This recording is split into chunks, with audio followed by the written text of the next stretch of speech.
Ghana has given me so many invaluable things. First, I was able to become a business editor in Ghana at GH1. Second, I've been able to travel and go on vacation in Ghana. I first wore a bikini in Ghana.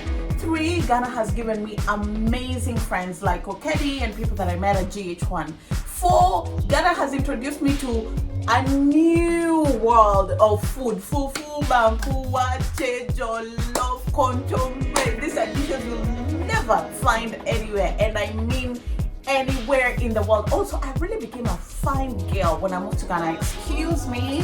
Can you tell? And most importantly, Ghana gave me a husband. Did you hear that? Ghana gave me a husband.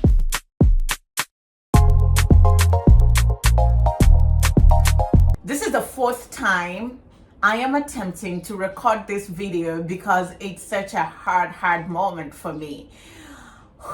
Breathe in, breathe out.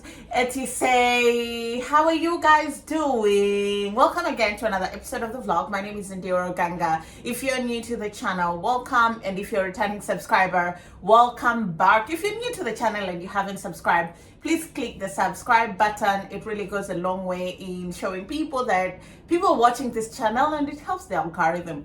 Also, like this video and share it with a friend and leave a comment down below. So let's start from the beginning. 2021 was a very significant year for me, okay? In March, I contracted COVID-19, which is the Omicron variant, and it was more deadly than all the other variants of COVID-19 that we had witnessed as a globe, right? As a world. And unfortunately, I couldn't get a hospital bed, and I had to go home and just suffocate at home. And I remember that day at midnight, I was alone, because technically when you contract COVID, you're alone. Everybody, like, you're isolated, like you have leprosy. And my dad was on the other side, and he was like, are you okay? Are you sure? And I was like, yeah, I'm fine. But deep down, I wasn't fine. I was just like, hey, today is the day I die. Anyway, I remember it was about midnight, and my life sort of flashed in front of my eyes, and I was like, do you like the life you've lived? And something in me just said, this has been such a total waste of my life. I swear, those were the exact words that the voice in my head said. I said, okay, fine by me. If I die, okay, I've tried my level best. But if I leave, I'm going to live my life for myself. Lo and behold, a girl was able to survive COVID-19. And it was 3 very difficult weeks of just like being indoors and not leaving the room and not seeing the sun. And it was hard. It was really hard. And after a week, like, my nephew was asking for me, and my sister would hold him up the window, and like we would just talk and chit chat. It was like a really sad time in my life. I don't want to remember. But it was also where everything began, right? So when I survived, I went to work, I think in April, and I put in my resignation letter. And I said, listen, it's been 2 fantastic years, but my time in this place has come to an end. And subsequently, I was really considering my stay in Kenya. I sat down, I had several options. I had London, I had South Africa, Johannesburg or Cape Town, I had Accra, Ghana, and then I had Cape Verde.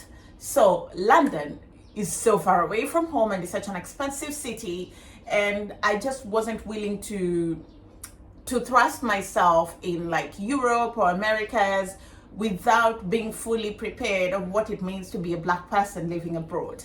And then I looked at Johannesburg, South Africa, and Cape Town. It wasn't a bad option, but the country, it has its own unique set of challenges and also opportunities, but it just didn't feel like the right fit for me. If I was an entertainment journalist, then maybe, because they have a big entertainment industry, but I just didn't see how I was going to fit in there.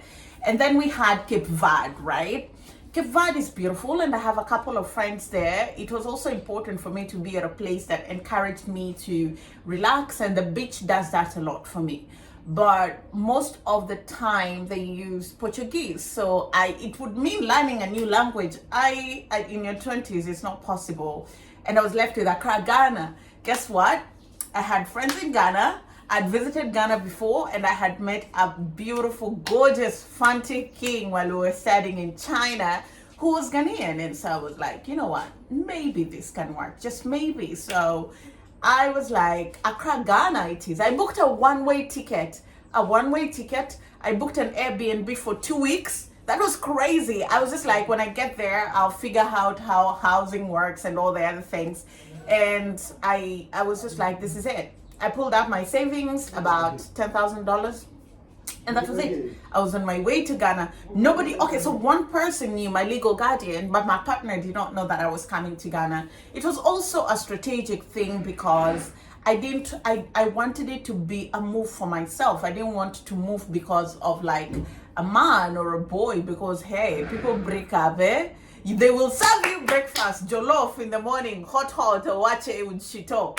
So I was like, no, I want this to be actually for me, mine. And I landed here and it's been a roller coaster of emotions. The last 2 years have been some of the most challenging, but in the best way, the best years of my life. Yeah.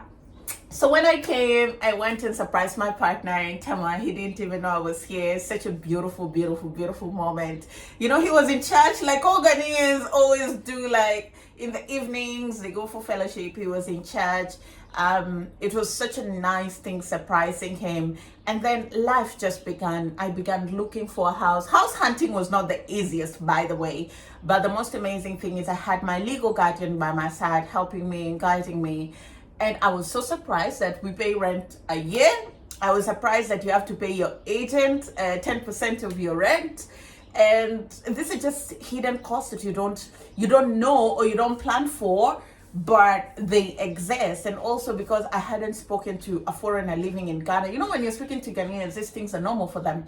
But if you speak to a foreigner, then they'll tell you, oh, this is how it is, right? So I got my house and started living here. Actually, I just had a mattress and a sheet that the Airbnb lady gifted me. And life began, I was making videos, I was hustling. Then I got my job at GH1 to be the business editor. I made friends there. I think my standout moment for GH1 is I made friends there who I really like, who I really love, and who I've stayed in touch with until this day. So I became a business editor, and it's also important to know that that would not have happened if I was in Kenya. I would have had to work like for another 5 or 10 years before I became an editor. So that is something that I will always be grateful to Ghana for. Outside of that, I began furnishing the house, and that was like another chaotic thing. Like, guys, we all need interior designers in our life, right? So we furnished the house, bought wallpaper, did the kitchen, bought furniture. Benjamin is the one who brought dishes. By the way, I had 4 plates and 4 cups, and 2 of the plates were broken. Benjamin went and got like a big box of plates. Like, he got like really big plates, soup bowls. I didn't even have soup bowls, and I like fufu and light soup. And then he brought like some red saucers and new cups. It was so nice. Oh, God bless that man for me. Yeah, and then life began. Life continued, actually. Life continued.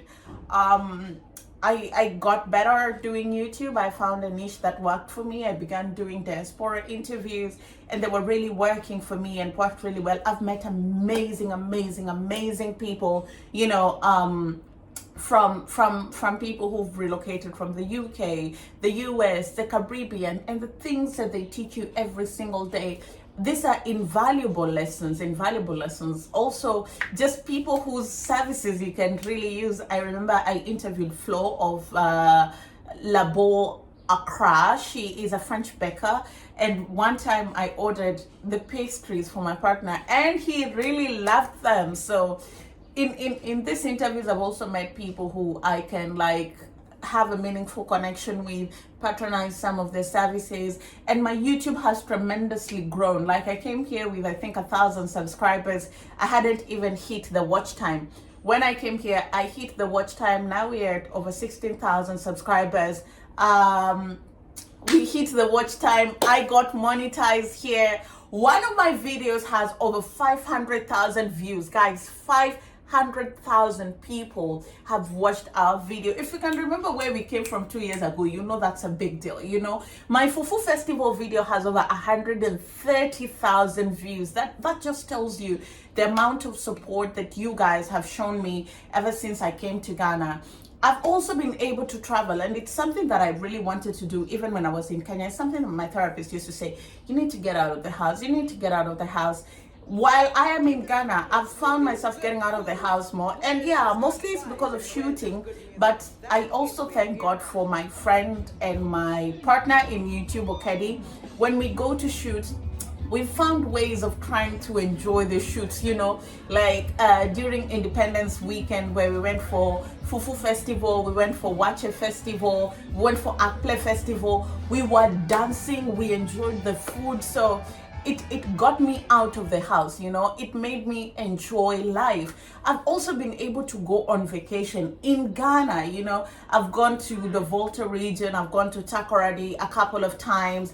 Pram, I know it's not far, but it's still vacation. I love the beach. It has been a fantastic time. Also important to note, ever since I came to Ghana, I haven't been on antidepressants. I've had suicidal thoughts. I can count the times, and that's like a big deal.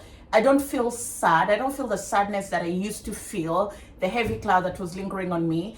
I have been able to sleep 99% of the times, and I have an appetite. I've joined the gym. I'm like 79 kilos from 64 kilograms, and that's muscle, which is a good thing. I met a community of Kenyans here, and I've been able to cook Kenyan food here. I've shared Kenyan food with some of my friends. So it's been real, guys. It's been real. You know, this morning as I was cleaning and I thought of the fact that I am leaving, I literally began crying. Like, I really began crying. But every good thing has to come to an end, unfortunately. But this is not the end. This is just the beginning of what's next for me. And Ghana will always be home. I mean, my husband is Kenyan. We have a home here. You know, this is our home. This is our home. So, yeah. I just want to say thank you. Yeah, thanks. Thanks for choosing this channel. Thanks for watching my videos. Thanks for the encouragement. Thanks for the support. Thanks for the gift of friendship. There are people from YouTube who've called me and said, hi, how are you doing?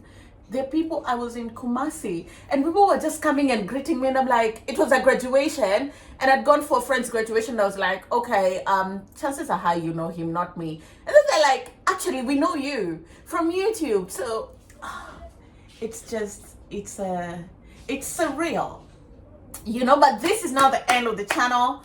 More videos to come, more news on where I'm going to next, and it's not America or UK. Don't do that. I'm staying in Africa. I love Africa. I love the sun, you know, and I love seeing black people like me all over. I love African dishes. So many videos are going to come up, you know, like you know, we're going on one last vacation before I leave. I have to shop for gifts for my family members. And then maybe I'll show you the last day leading to my departure. We'll shoot some content leaving. And then who knows what will happen next? Who knows? So thank you guys for love. Thank you for support. And thank you for always being here. And here's to like growing to 20,000, 50,000, and 100,000. I said it. Profess it. Proclaim it. Then claim it. Amen. Also for my guys, I'll see you again next time. Comment down below what it is you'll miss about me, or your favorite moment of me in Ghana. What's your favorite moment of me in Ghana? Comment down below. I'll see you again next time. Bye bye.